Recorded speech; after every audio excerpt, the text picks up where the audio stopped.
हमें तो कोरोना पर ही फोकस करना है। हमें किसी भी हालत में ढिलाई नहीं बरतने देनी है। हाँ, शुरू में कुछ बंधन इसलिए लगाने पड़े ताकि व्यवस्थाएं भी विकसित करनी थी, लोगों को थोड़ा एजुकेट भी करना था।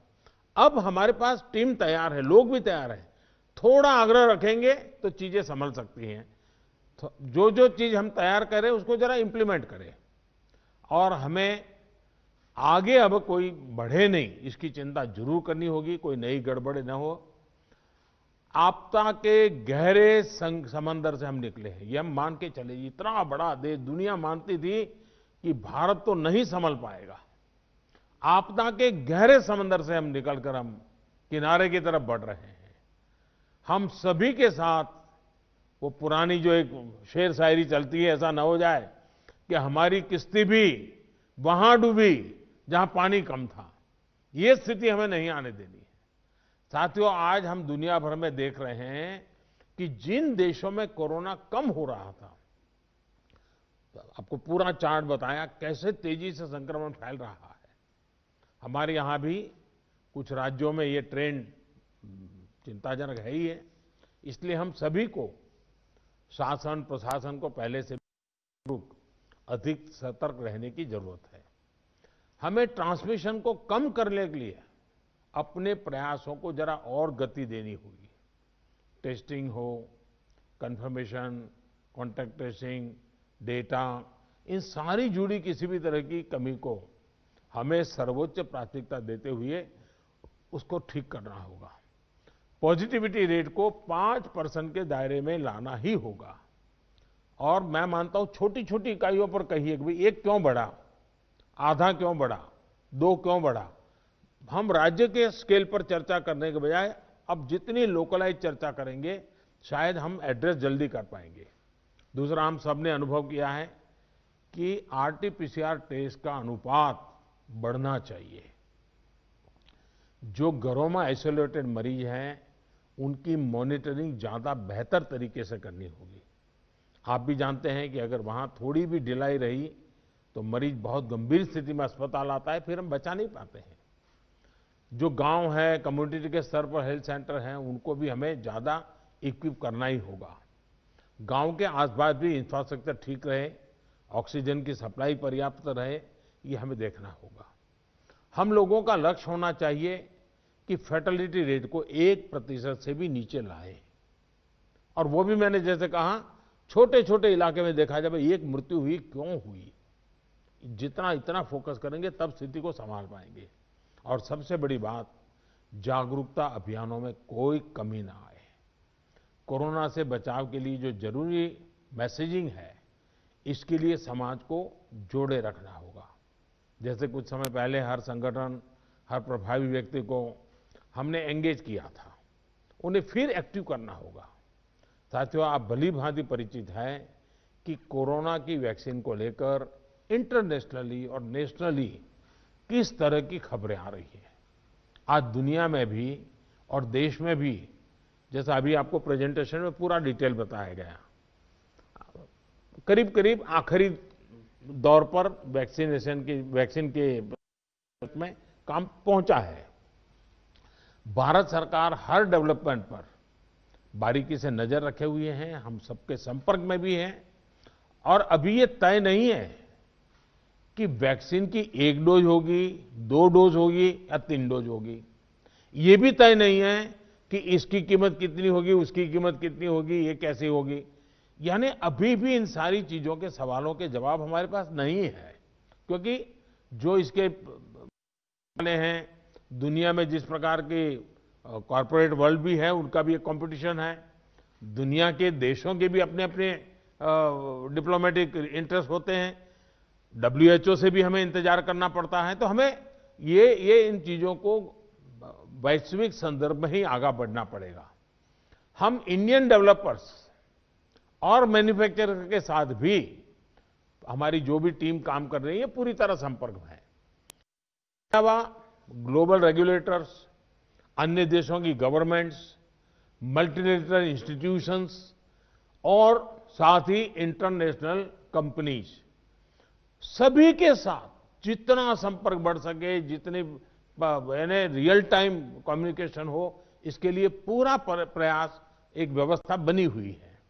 साथियों, कोरोना के खिलाफ अपनी लड़ाई में हमने शुरुआत से ही एक एक देशवासी का जीवन बचाने को प्राथमिकता दी है। अब वैक्सीन आने के बाद भी हमारी प्राथमिकता यही होगी कि सभी तक कोरोना की वैक्सीन पहुंचे, उसमें तो कोई विवाद हो ही नहीं सकता है।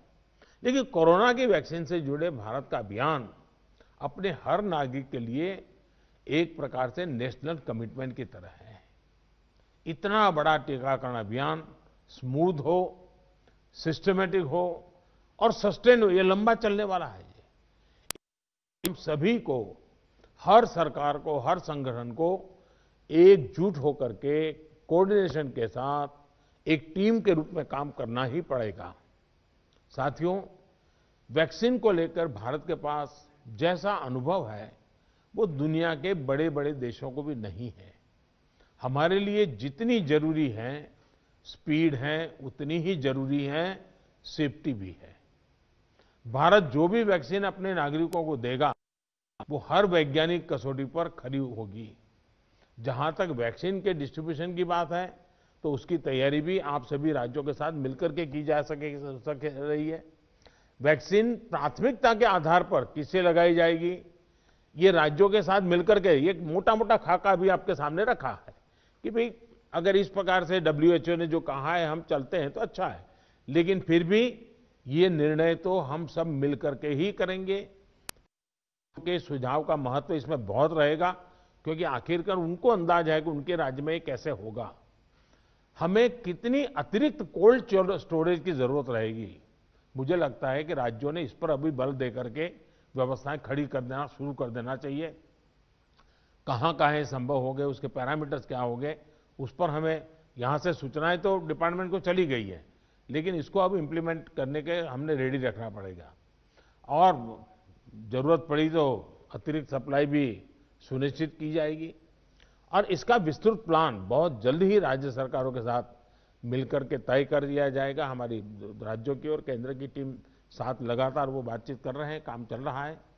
केंद्र सरकार ने राज्यों से कुछ समय पहले आग्रह किया था कि स्टेट लेवल पर एक स्टीयरिंग कमेटी और एवं स्टेट और डिस्ट्रिक्ट लेवल पर टास्क फोर्स का, और मैं तो चाहूंगा कि ब्लॉक लेवल तक हम जितना जल्दी ये व्यवस्थाएं खड़ी करेंगे, और किसी न किसी एक व्यक्ति को काम देना पड़ेगा।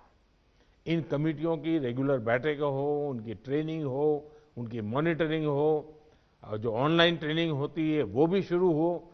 हमें हमारा रोजमर्रा के काम के साथ कोरोना से लड़ते लड़ते भी इस एक व्यवस्था को भी विकसित तुरंत करना पड़ेगा, ये मेरा आग्रह रहेगा। जो कुछ सवाल आपने कहे हैं, कौन सी वैक्सीन कितनी कीमत में आएगी ये भी तय नहीं है। मूल भारतीय वैक्सीन अभी 2 मैदान में आगे हैं, लेकिन बाहर के साथ मिलकर के हमारे लोग काम कर रहे हैं। दुनिया में जो वैक्सीन बन रही हैं वे भी मैन्युफैक्चरिंग के लिए भारत को के लोगों के साथ ही बात कर रहे हैं, कंपनियों के साथ। लेकिन इन सारे विषयों में हम जानते हैं कि 20 साल से मान लीजिए कोई दवाई पॉपुलर हुई है, 20 साल से लाखों लोग उसका उपयोग कर रहे हैं, लेकिन कुछ लोगों को उसका रिएक्शन आता है, आज भी आता है, 20 साल के बाद भी आता है। तो ऐसा इसमें भी संभव है। निर्णय वैज्ञानिक तराजू पर ही तोला जाना चाहिए। निर्णय उसकी जो अथॉरिटीज हैं उन अथॉरिटीज के सर्टिफाइड व्यवस्था से ही होनी चाहिए। हम लोग समाज जीवन की चिंता करते हैं, लेकिन हम सब जानते हैं कि हम कोई वैज्ञानिक नहीं है, हम इसकी एक्सपर्टाइज हमारी नहीं है।